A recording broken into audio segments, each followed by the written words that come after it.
Welcome back to Better Arizona. I'm Sarah Carlstrom here at the Wildlife World Zoo and Aquarium. I'm standing at one of the most popular exhibits out here, and I'm here with Dr. Grace Stafford. We're at the giraffe exhibit.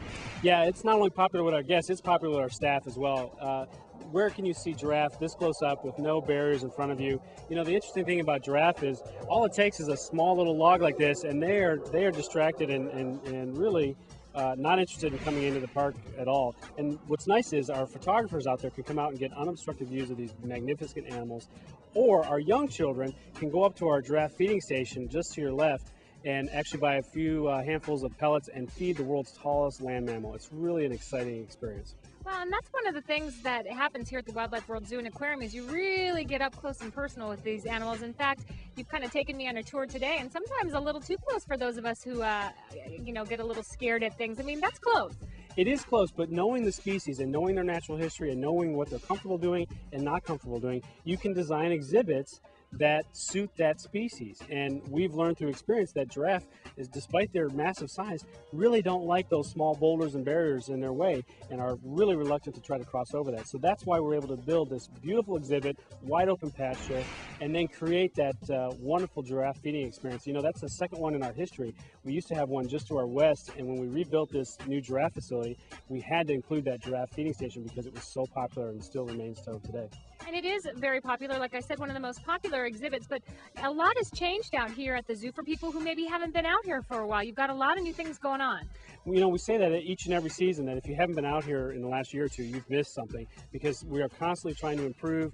When I first visited this zoo as a visitor back in the mid-90s, this entire back row was all chain link fencing and the exhibits were different. Now we put in this recycled telephone poles, try to improve the view for our guests and for our photographers out there. So yes, if you haven't been here in the last season or so you certainly have missed things, because we've got that brand new aquarium facility, the new gift shops, new restaurant. There's so much happening here, and we plan to continue that this year too.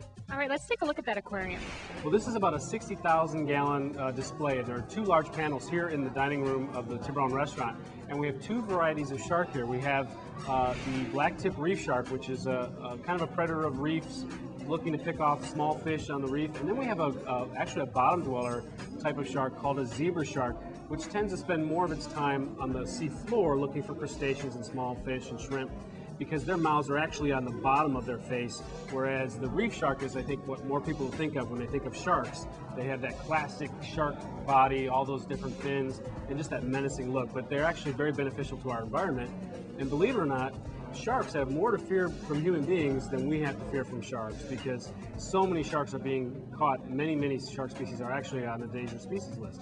Well, if you thought I was scared of the stingray, you don't want to put me anywhere near a shark. But it's true, because those look just like the sharks that you see in the movie Jaws. But then you see another one that you said is called a zebra shark, but it has spots.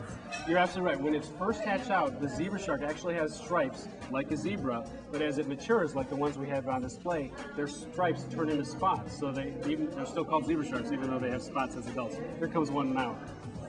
And you can see where his mouth is on the bottom of his face, and that helps him feed on crustaceans and worms and things he would find along the sea floor.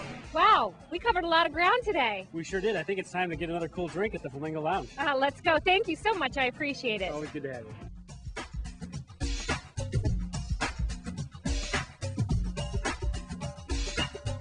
Here you go. Ooh, Better Arizona will be right back. There you go. There you go.